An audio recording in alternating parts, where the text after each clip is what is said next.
अस्सलाम वालेकुम स्टूडेंट्स। सो hyper conjugation topic हमने पढ़ा था, उसमें एप्लीकेशंस हम पढ़ रहे थे। तो दो दो एप्लीकेशंस हमने पढ़े थे। एक दो और एग्जांपल मैं आप लोगों को दे देता हूँ। हाइपर कंजुगेशन जी कार्बोकेटाइन की स्टेबिलिटी को भी इफेक्ट करता है। कार्बोकेटाइन जिसको हम कार्बोनियमाइन भी कहते हैं, बल्कि ओल्ड नेम इसका कार्बोनियमाइन है, आजकल कार्बोकेटाइन नेम कॉमनली यूज होता है। ठीक है, कार्बोकेटाइन बेसिकली क्या होता है? एक कार्बन जिसने 3 बॉन्ड बनाए हो, लाइक ये एक कार्बन है, इसने 3 बॉन्ड बनाए हैं और इसके ऊपर पॉजिटिव चार्ज आ रहा है, तो इसको हम कार्बोकेटाइन कहते हैं। ठीक है, अब कार्बोकेटाइन की जो स्टेबिलिटी है उसमें मुख्तलिफ फैक्टर्स इन्वॉल्व है, जिसमें आप लोगों ने एफएससी में पढ़ा कि tertiary carbocation is more stable then primary which is more stable then secondary which is more stable then primary and which is stable then methyl. तो उसमें आपने अल्काइल ग्रुप का इलेक्ट्रॉन डोनेटिंग इफेक्ट पढ़ा था और स्टेरिक इफेक्ट पढ़ा था। But एक और इफेक्ट जो कि एफएससी लेवल पर नॉर्मली टीचर नहीं पढ़ाते, वो है हाइपर कंजुगेशन। सो हाइपर कंजुगेशन का भी बहुत बड़ा रोल होता है कार्बोकेटाइन की स्टेबिलिटी में। लाइक फॉर एग्जांपल, जो इथाइल कार्बोकेटाइन होता है, इथाइल कार्बोकेटाइन CH3CH2 प्लस यानी C2H5 प्लस होता है, that is more stable then methyl carbocation which is CH3 plus. Why? This is because the sigma electrons of alpha carbon hydrogen bond, ये जी positively charge carbon है, ये alpha carbon है, ये इसमें carbon hydrogen bond है। एक bond pair इधर है, एक इधर है और एक बॉन्ड पेयर ये यहाँ पे शो हुआ है। ठीक है, सो ये जो सिग्मा इलेक्ट्रॉन पेयर होता है, ये इस पी ऑर्बिटल के साथ कंजुगेशन होता है। किस पी ऑर्बिटल के साथ? पॉजिटिवली चार्ज कार्बन के साथ, जो एक पी ऑर्बिटल अवेलेबल होता है। क्योंकि जो पॉजिटिवली चार्ज कार्बन होता है बेसिकली उसकी ज्योमेट्री होती है ट्राइगोनल प्लेनर, और उसके साथ एक एम्प्टी पी ऑर्बिटल अवेलेबल होता है, जिसकी वजह से उसके ऊपर पॉजिटिव चार्ज आ जाता है। तो यहाँ पर जो अल्फा कार्बन हाइड्रोजन बॉन्ड है, उसका जो बॉन्ड पेयर है, ये वाला बॉन्ड पेयर, ये इस पाई बॉन्ड के साथ कंजुगेशन में हिस्सा ले रहा है। ठीक है जी, जिसकी वजह से इसकी स्टेबिलिटी बढ़ जाती है, क्योंकि अगर कंजुगेशन आएगा तो इससे स्टेबिलिटी इंक्रीज हो जाएगी। तो यहाँ पर क्या लेगा? This is due to the sigma electrons of alpha CH bond. ये जो अल्फा CH बॉन्ड है in ethyl group are delocalised, ये डिलोकलाइज होता है into the empty p orbital. Empty p orbital किसके साथ? Of the positively charge carbon. ठीक है, and thus by giving rise to no bond resonance structure, जिसकी वजह से इसके हाइपर कंजुगेशन स्ट्रक्चर बनते हैं। मैंने बताया था कि हाइपर कंजुगेशन स्ट्रक्चर्स को हम नो बॉन्ड रेजोनेंस स्ट्रक्चर्स भी कहते हैं। ठीक है, where is hyperconjugation is not possible in methyl carbocation, क्योंकि अगर आप मिथाइल कार्बोकेटाइन को देखते हैं तो मिथाइल कार्बोकेटाइन ऐसे होता है, CH3 पॉजिटिव। तो इसमें देख ले कोई अल्फा कार्बन हाइड्रोजन बॉन्ड मौजूद नहीं है, क्योंकि इसमें कार्बन ही है कि दूसरा कोई कार्बन है ही नहीं, जिसकी वजह से यहाँ पर कोई कंजुगेशन नहीं होगा। इस वजह से ये लेस स्टेबल होगा। जबकि जो इथाइल कार्बोकेटाइन है, चूंकि उसमें हाइपर कंजुगेशन होता है, तो उस वजह से वो मोर स्टेबल होता है। अब इसके ये हाइपर कंजुगेशन स्ट्रक्चर हम कैसे ड्रा करते हैं? सो यहाँ पर ये हाइपर कंजुगेशन स्ट्रक्चर इनके ड्रा किए हुए हैं, इथाइल कार्बोनियमाइन या इथाइल कार्बोकेटाइन के। तो चले जरा इसको ड्रा करते हैं। अब बेसिकली इस पॉजिटिव चार्ज के साथ इन 3 में से एक carbon hydrogen bond initially delocalise हो जाएगा, ऐसे इधर शिफ्ट हो जाएगा बॉन्ड पेयर। तो यहाँ पे जी बन गया ये डबल बॉन्ड, और ये CH बॉन्ड खत्म हो गया। हाइड्रोजन पे कौन सा चार्ज आ गया? पॉजिटिव चार्ज आ गया। ठीक है, तो यहाँ पर हम कह सकते हैं कि एट दिस स्टेज यहाँ पे बॉन्ड नजर नहीं आ रहा है स्ट्रक्चर के अंदर, इस वजह से इसको नो बॉन्ड रेजोनेंस कहते हैं। बट इसकी मतलब ये नहीं कि ये बॉन्ड रियल में टूट चुका है, ये बॉन्ड रियल में नहीं टूटा हुआ। ठीक है, क्योंकि ये तो एक रेजोनेंस स्ट्रक्चर है, असल चीज तो रेजोनेंस हाइब्रिड होता है। ठीक है, इसके बाद क्या होगा? ये जो दूसरा कार्बन हाइड्रोजन बॉन्ड है जी, ये इधर शिफ्ट हो जाएगा। तो यहाँ पे बॉन्ड बन गया, यहाँ पे खत्म हो गया है। ठीक है जी, यहाँ पे बॉन्ड खत्म हो गया है। सो ये तीसरा स्ट्रक्चर बन गया। और इसी तरह से फिर नेक्स्ट स्ट्रक्चर में ये जो कार्बन हाइड्रोजन बॉन्ड है, ये इधर शिफ्ट हो जाएगा।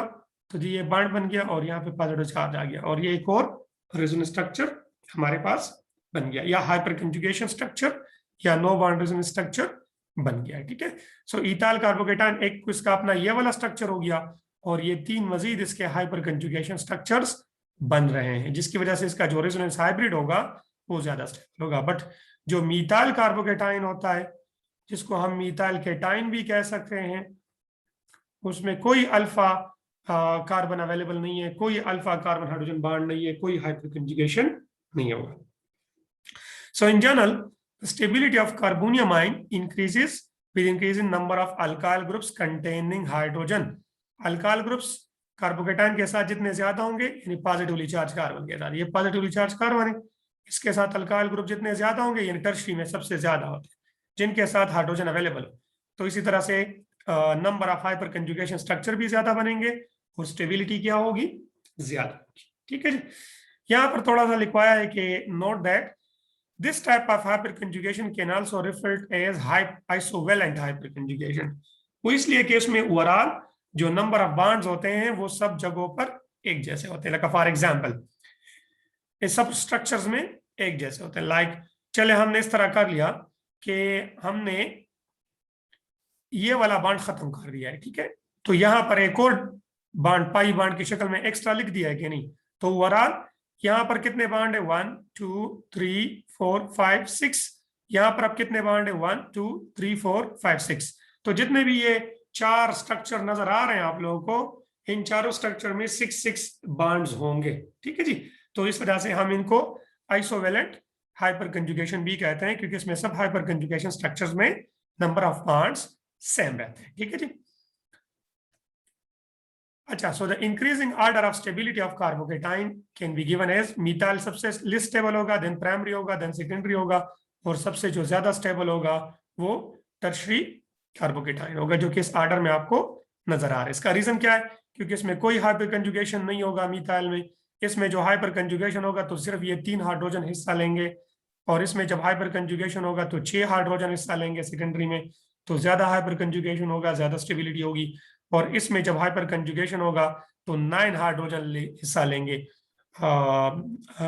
हाइपर कंजुगेशन में, जिसकी वजह से इसके हाइपर कंजुगेशन स्ट्रक्चर और भी ज्यादा बनेंगे, तो स्टेबिलिटी क्या होगी, और भी ज्यादा होगी। अब यहाँ पर 2 और फैक्टर्स भी हैं, यानी स्टेरिक इफेक्ट की वजह से भी टर्शरी मोर स्टेबल है, और इंडक्टिव इफेक्ट, लेकिन वो हम बाद में पढ़ेंगे, क्योंकि अभी हमारा टॉपिक फिलहाल हाइपर कंजुगेशन है। तो हम कार्बोकेटाइन की स्टेबिलिटी को फिलहाल हाइपर कंजुगेशन के बेस पर एक्सप्लेन करेंगे।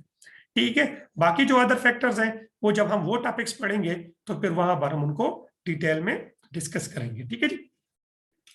अच्छा, अब सिर्फ हाइपर कंजुगेशन मतलब ये नहीं कि कार्बोकेटाइन या केटाइंस में होगा, रेडिकल जो कार्बन रेडिकल होता है उसमें भी हाइपर कंजुगेशन होता है। ठीक है जी। सो रेडिकल का जो स्टेबिलिटी ऑर्डर है वो बिल्कुल कार्बोकेटाइन की तरह होता है। So the due to hyper stability of free radical also follow the same order as that of carbonium ions या फिर कार्बोकेटाइन, क्योंकि यहाँ पर भी जो अल्फा इलेक्ट्रॉन्स होते हैं CH बॉन्ड के, वो p ऑर्बिटल ऑफ कार्बन जिसके साथ ऑड इलेक्ट्रॉन हो, ताक इलेक्ट्रॉन हो, क्योंकि रेडिकल में अगर आप लोग देख लेते हैं कार्बन रेडिकल ट्राईवैलेंट कार्बन होता है और एक इसके साथ अनपे इलेक्ट्रॉन होता है, तो 3 ये बॉन्ड पेयर हो गए, तो ये 6 इलेक्ट्रॉन हो गए, और एक ये हो गया तो ये 7, तो टोटल इलेक्ट्रॉन यहाँ पर 7 हो गए, जो कि ऑड नंबर में आता है। तो रेडिकल के साथ हमेशा ऑड नंबर ऑफ इलेक्ट्रॉन्स होंगे। अच्छा जी, डायपोल मूवमेंट, हाँ एक चीज है कि रेडिकल के जो हाइपर कंजुगेशन स्ट्रक्चर आप ड्रा करेंगे तो वो इस तरह से इसकी तरह नहीं ड्रा करेंगे, क्योंकि यहाँ पर तो हम फुल एरो इधर शिफ्ट करते हैं जो 2 इलेक्ट्रॉन की मूवमेंट को शो करता है। लेकिन अगर मैं इथाइल रेडिकल के लिए रेजोनेंस या हाइपर कंजुगेशन स्ट्रक्चर ड्रा करता हूं तो फिर वो इस तरह से होगा। लाइक हम ऐसे ड्रा करेंगे, एक एक इलेक्ट्रॉन को शिफ्ट करेंगे। लाइक ये मैं इथाइल रेडिकल यहाँ पे ड्रा कर देता हूं, और ये 8 इलेक्ट्रॉन हो गया इसके साथ। ठीक है, तो अब यहाँ पर इस कार्बन, इन 2 कार्बन के दरमियान जब पाई बॉन्ड बनेगा, सो उन पाई बॉन्ड्स की फॉर्मेशन के लिए 1 इलेक्ट्रॉन की शिफ्टिंग की जरूरत है।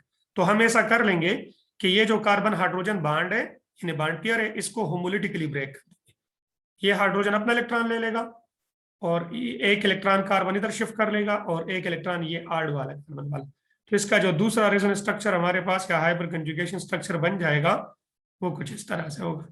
CH2 इधर डबल बॉन्ड, इधर CH2, इधर हाइड्रोजन, लेकिन हाइड्रोजन के साथ 8 इलेक्ट्रॉन, मतलब अपना 1 इलेक्ट्रॉन मौजूद होगा जो उसने कार्बन से लिया होगा। यहाँ पर हाइड्रोजन पर अब इस दफा पॉजिटिव चार्ज नहीं होगा, बट स्टिल एक बात यहाँ पे कॉमन है कार्बोकेटाइन के हाइपर कंजुगेशन स्ट्रक्चर्स में और इसके हाइपर कंजुगेशन स्ट्रक्चर्स में, वो ये कि यहाँ पर कार्बन और हाइड्रोजन के दरमियान जो बॉन्ड है वो इस हाइपर कंजुगेशन स्ट्रक्चर में नजर नहीं आ रहा। इस तरह से मजीद हाइपर कंजुगेशन स्ट्रक्चर्स भी आप लोग ड्रा कर सकते हैं, जस्ट लाइक कार्बोकेटाइन, जो कि आप लोगों को यहाँ पे नजर आ रहा है, ठीक है। लेकिन यहाँ पर हाइड्रोजन के ऊपर पॉजिटिव चार्ज है और रेडिकल के केस में हाइड्रोजन रेडिकल की शक्ल में आप लोग लिखेंगे, यहाँ पे पॉजिटिव चार्ज नहीं लगाएंगे। अगेन टर्शरी में ज्यादा बनेंगे हाइपर कंजुगेशन स्ट्रक्चर, सेकेंडरी में उससे कम होंगे, प्राइमरी में उससे कम होंगे, मिथाइल में सबसे कम होंगे, ठीक है जी। Dipole moment and bond length, hyper conjugation सिर्फ कार्बोकेटाइन और कार्बेनाइन या ये स्टेबिलिटी वगैरह में रोल प्ले नहीं करता, ये मॉलिक्यूल्स के डायपोल मूवमेंट्स को भी अफेक्ट कर सकता है। यानी बाज औकात मॉलिक्यूल का जो डायपोल मूवमेंट होता है रियल में होना चाहिए, रियल में उससे कम डायपोल मूवमेंट ऑब्जर्व होता है, और बाज औकात जब किसी मॉलिक्यूल का डायपोल मूवमेंट एक्चुअली उसके एक्सपेक्टेड डायपोल मूवमेंट से ज्यादा होता है, that is also because of hyper conjugation. लगा हम एग्जांपल ले लेते हैं। So dipole moment of molecule is greatly affected by hyperconjugation. ठीक है, so the bond lengths are also altered due to change in bond order during hyperconjugation, क्योंकि hyperconjugation की वजह से लाइक अगर मैं इसी स्ट्रक्चर की बात करूं जो हमारे सामने है, क्योंकि ये बॉन्ड में इधर शिफ्ट करूंगा तो ये जो कार्बन नाइट्रोजन बॉन्ड होगा अब ये प्योर सिंगल बॉन्ड नहीं रहेगा, मतलब इसमें डबल बॉन्ड कैरेक्टर आ जाएगा। तो हाइपरकंजुगेशन की वजह से चूंकि बॉन्ड ऑर्डर्स में चेंजेस आती है, बॉन्ड ऑर्डर बास ज्यादा हो जाते हैं, बास कम हो जाते हैं, तो इस वजह से बॉन्ड लेंथ भी वेराई हो जाते हैं, ठीक है। For example the observed dipole moment of nitromethane, ठीक है जी, ये नाइट्रोमीथेन है, इसको हम इस तरह भी लिख सकते हैं CH3NO2। इसके जो डायपोल मोमेंट का मतलब डायरेक्शन होगा तो वो हम इस तरह से लेंगे, फ्रॉम कार्बन टू नाइट्रोजन, ये इसके डायपोल मोमेंट का डायरेक्शन होगा, ठीक है। So the observed dipole moment of nitromethane is greater than what, then the calculated dipole moment is greater than calculated value, यानी इसका जो डायपोल मोमेंट है वो कैलकुलेटेड वैल्यू से ज्यादा आ रहा है। व्हाई? इसमें भी हाइपर कंजुगेशन का रोल होता है, ठीक है। So the observed CN bond length is also less than the expected value due to the same reason। और दूसरा इफेक्ट क्या है कि ये जो CN बॉन्ड लेंथ है ये नॉर्मल CN बॉन्ड लेंथ से कम होता है, क्योंकि इसमें पार्शियल डबल बॉन्ड कैरेक्टर आ जाता है बिकॉज ऑफ हाइपर कंजुगेशन, जो कि स्ट्रक्चर में आपको नजर आ रहा है। अच्छा, नो व्हाई, चले पहले जरा इसका हाइपर कंजुगेशन स्ट्रक्चर में ड्रा कर दूं। तो अगेन यहाँ पर चूंकि 3 हाइड्रोजन है तो ये एक नहीं 3 हाइपर कंजुगेशन स्ट्रक्चर्स बनेंगे, यानी इसके अलावा 2 मोर बनेंगे जिसमें ये 2 हाइड्रोजन भी हाइपर कंजुगेशन में हिस्सा लेंगे, ठीक है। तो हमने सिर्फ यहाँ पे एक स्ट्रक्चर शो किया हुआ है। सो ये जी नाइट्रोजन के साथ अल्फा कार्बन है और ये इसके साथ 3 हाइड्रोजन अवेलेबल है। सो ये जो hydrogen carbon hydrogen bond pair होता है ये इधर शिफ्ट होगा नाइट्रोजन की तरफ। अब नाइट्रोजन 5 बॉन्ड तो नहीं बना सकता, तो इस बॉन्ड को हम शिफ्ट कर देंगे बॉन्ड पेयर को ऑक्सीजन की तरफ। ऑक्सीजन पे आ जाएगा नेगेटिव चार्ज, हाइड्रोजन पे आ जाएगा पॉजिटिव चार्ज, और ये दूसरा रेजोनेंस स्ट्रक्चर बन जाएगा। इसी तरह से हम 2 मजीद और रेजोनेंस स्ट्रक्चर्स यानी मतलब हाइपर कंजुगेशन स्ट्रक्चर्स भी ड्रा कर सकते हैं। हाइपर कंजुगेशन स्ट्रक्चर भी एक तरह के रेजोनेंस स्ट्रक्चर्स है। हाँ, तो अगर मैं ये रेजोनेंस स्ट्रक्चर वर्ड यूज कर रहा हूं तो वो भी ठीक है, क्योंकि हाइपर कंजुगेशन एक तरह का रेजोनेंस है, ठीक है। अब अगर मैं इसमें देख लूं तो इसमें कार्बन से इलेक्ट्रॉन शिफ्टिंग हो रही है किसकी तरफ? NO2 की तरफ। यहाँ पर कार्बन पार्शियल पॉजिटिव है और NO2 पार्शियल नेगेटिव है। किस वजह से? इंडक्टिव इफेक्ट की वजह से। एक तो इंडक्टिव इफेक्ट है, व्हाई? बिकॉज हम कह सकते हैं कि nitrogen is more electronegative than carbon, जिसकी वजह से नाइट्रोजन कार्बन से इलेक्ट्रॉन डेंसिटी अपनी तरफ विड्रॉ कर देता है। लेकिन उसी time carbon electron density nitrogen की तरफ डोनेट कर रहा है because of which effect? Because of hyper conjugation, जिसकी वजह से कार्बन पर पार्शियल पॉजिटिव चार्ज और नाइट्रोजन पर पार्शियल नेगेटिव चार्ज का मैग्नीट्यूड क्या हो जाएगा? ज्यादा, जिसकी वजह से डायपोल मोमेंट का मैग्नीट्यूड भी ज्यादा हो जाता है। क्योंकि जब पॉजिटिव एंड पर पॉजिटिव चार्ज और नेगेटिव एंड पर नेगेटिव चार्ज मैग्नीट्यूड में जितना ज्यादा होता है, इससे डायपोल मोमेंट भी क्वांटिटेटिवली इंक्रीज होता है। So the same arguments can be applied to shortening of CC bond adjacent to CN bond. तो यहाँ पर अच्छा इसी तरह से अगर CN बॉन्ड के साथ कोई CC बॉन्ड है, ठीक है, तो लाइक इस तरह की सिचुएशन है, C ट्रिपल बॉन्ड CN और ये हो गया H। चले यहाँ पर भी हाइड्रोजन है या नहीं है, दोनों पॉसिबल है। तो यहाँ पर ये बॉन्ड तो हमें सिंगल बॉन्ड नजर आ रहे हैं कार्बन कार्बन, बट रियल में इस बॉन्ड का जो बॉन्ड लेंथ होता है वो normal carbon carbon single bond से कम होता है। Why? Because of hyper conjugation, जो कि आपको इधर नजर आ रहा है, ठीक है। सो हाइपर कंजुगेशन की वजह से इस कार्बन कार्बन बॉन्ड में यहाँ पे कुछ डबल बॉन्ड कैरेक्टर डेवलप हो जाएगा, इसका बॉन्ड ऑर्डर ज्यादा हो जाएगा, बॉन्ड ऑर्डर ज्यादा होने से बॉन्ड लेंथ कम हो जाता है। So the carbon carbon bond adjacent to CN in acetonitrile, इसको एसीटोनाइट्राइल कहते हैं। And also CC bond adjacent to CC triple bond in propyne, दोनों एक जैसे एग्जांपल्स इसके। Also note that the observed dipole movements are again different from their expected values, यहां पर भी बॉन्ड लेंथ भी चेंज हो रहे हैं और डाइपोल मूवमेंट्स भी वेराई हो रहे हैं। ठीक है। सो ये तो यहाँ पर जी एक स्ट्रक्चर ड्रा किया हुआ है, लेकिन ये जो दो हाइड्रोजन होंगे ये भी हाइपर कंजुगेशन में हिस्सा लेंगे, ये इधर शिफ्ट हो जाएगा। इसी तरह से आप दो और स्ट्रक्चर भी ड्रा कर सकते हैं। सिमिलरली यहाँ पर भी ये दो हाइड्रोजन जो होंगे, एक ये वाला और ये वाला, ये carbon hydrogen bond hyper conjugation में हिस्सा लेंगे, तो दो मजीद स्ट्रक्चर आप लोग हाइपर कंजुगेशन के इसके ड्रा कर सकते हैं। Reactivity and orientation of electrophilic substitution on benzene ring, आप लोगों ने पढ़ा होगा FSC में कि जब भी हम बेंजीन के ऊपर सब्स्टिट्यूशन करते हैं तो उसमें दो तरह का इफेक्ट होता है ना ओरिएंटेशन का, आर्थो पैरा एंड मेटा। उसमें आप लोगों ने पढ़ा है कि जो मीथाइल ग्रुप होता है वो आर्थो पैरा ओरिएंटिंग होता है, जस्ट लाइक OH या OCH3 या OR, या मतलब और भी बहुत सारे ग्रुप लगा, हेलोजन हो गए, NH2 हो गए, वो सारे आर्थो पैरा ओरिएंटिंग ग्रुप्स हैं। लेकिन उनमें और मीथाइल में ये बात तो कॉमन है कि आर्थो पैरा, लेकिन एक डिफरेंस कि उन सब के साथ लोन पेयर्स होता है, लेकिन मीथाइल के साथ कोई लोन पेयर कार्बन के पास मौजूद नहीं होता, लेकिन फिर भी ये आर्थो पैरा ओरिएंटिंग है। व्हाई? चले इसके रीजन को डिस्कस करते हैं।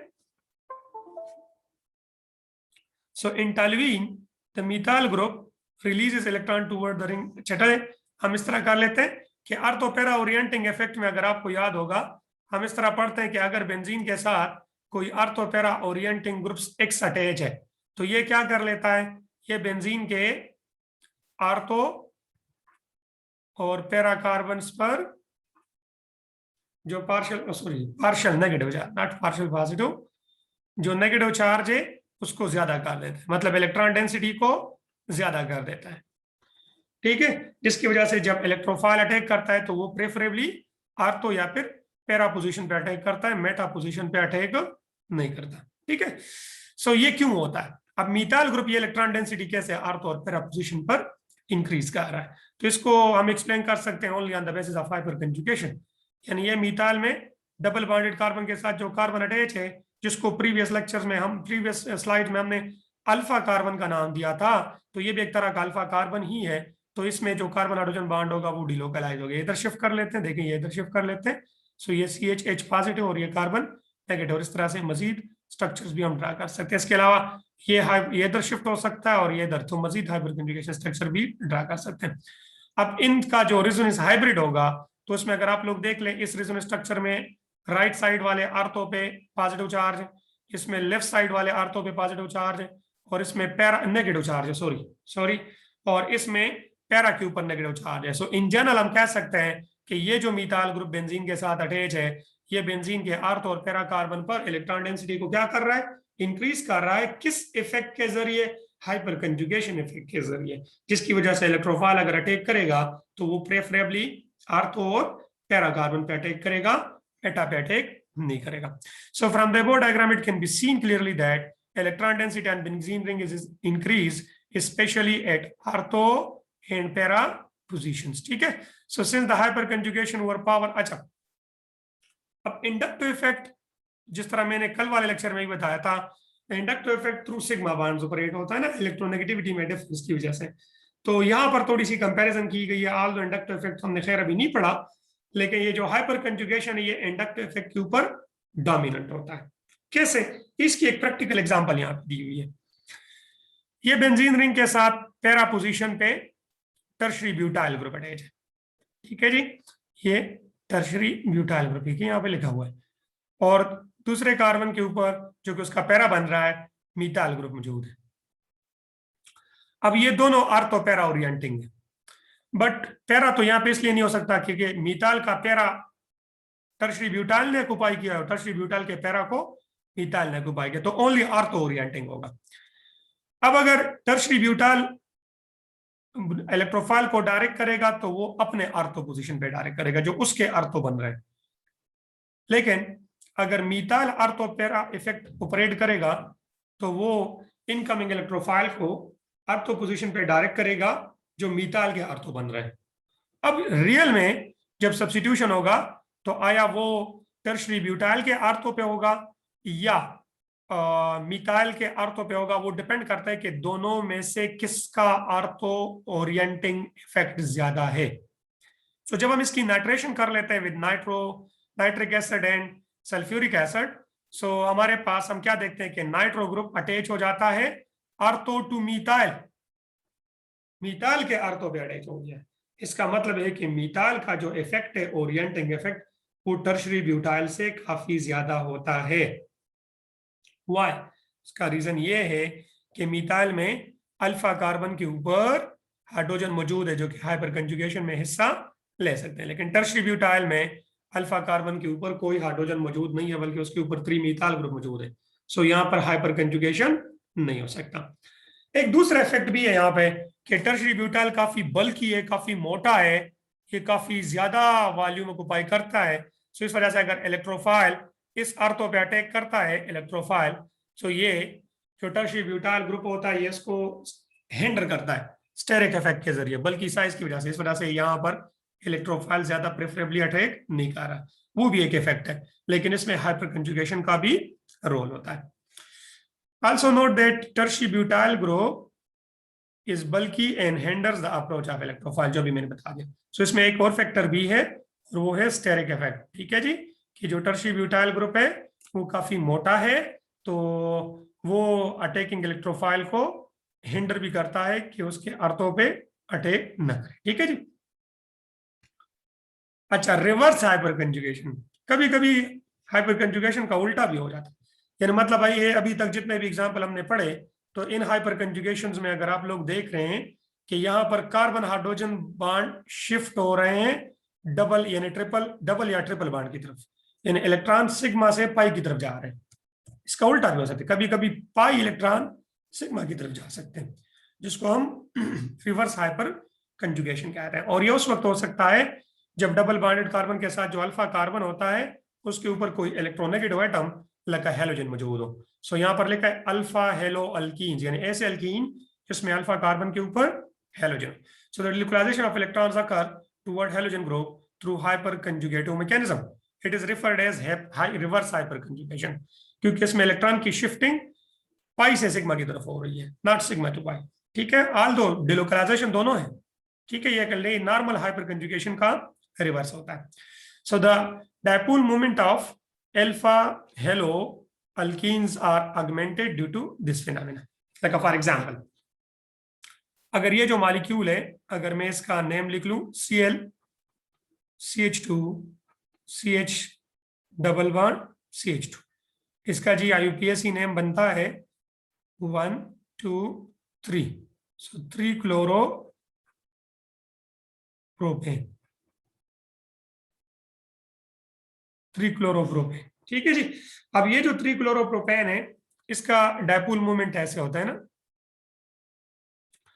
इस डायरेक्शन में होता है, ये कार्बन से क्लोरीन, ये बॉन्ड इसका पोलर बॉन्ड है, लेकिन इसका डायपोल मूवमेंट जो एक्चुअल होता है वो कैलकुलेटेड वैल्यू से रियल में ज्यादा आता है, क्योंकि इसमें एक तो क्लोरीन हाई इलेक्ट्रोनेगेटिविटी की वजह से कार्बन से बॉन्ड पेयर को अपनी तरफ विड्रॉ कर रहा है, एक तो वो रीजन हो गया। ठीक है, लेकिन जो कि इंडक्टिव इफेक्ट है, लेकिन दूसरी तरफ इलेक्ट्रॉन डेंसिटी कार्बन से क्लोरीन की तरफ हाइपर कंजुगेशन के जरिए भी शिफ्ट हो रही है, जिसकी वजह से क्लोरीन पर पार्शियल नेगेटिव और कार्बन पर जो पार्शियल पॉजिटिव चार्ज होता है उन दोनों का मैग्नीट्यूड इंक्रीज हो जाता है, और इस तरह से जो एक्चुअल डायपोल मूवमेंट है 3 क्लोरोप्रोपीन का, sorry it is propene not propane, 3 क्लोरोप्रोपीन का वो नॉर्मल वैल्यू से एक्सपेक्टेड या कैलकुलेटेड वैल्यू से ज्यादा आता है। सो यहाँ पर भी हाइपर कंजुगेशन डायपोल मूवमेंट को इफेक्ट कर रहा है। ठीक है जी। सो मेरे ख्याल से हाइपर कंजुगेशन में इतने एग्जांपल काफी है, हम बहुत सारे एग्जांपल्स ले सकते हैं लेकिन फिर वो आप लोगों के ऊपर बर्डन हो जाएगा। सो हाइपर कंजुगेशन के कंसेप्ट को समझने के लिए और उसकी इंपॉर्टेंस को समझने के लिए मेरे ख्याल से इतने एग्जांपल्स काफी है। तो इंशाल्लाह नेक्स्ट लेक्चर में हम फिर डिफरेंट टॉपिक जो है ना वो डिस्कस करेंगे। ठीक है, अल्लाह हाफिज।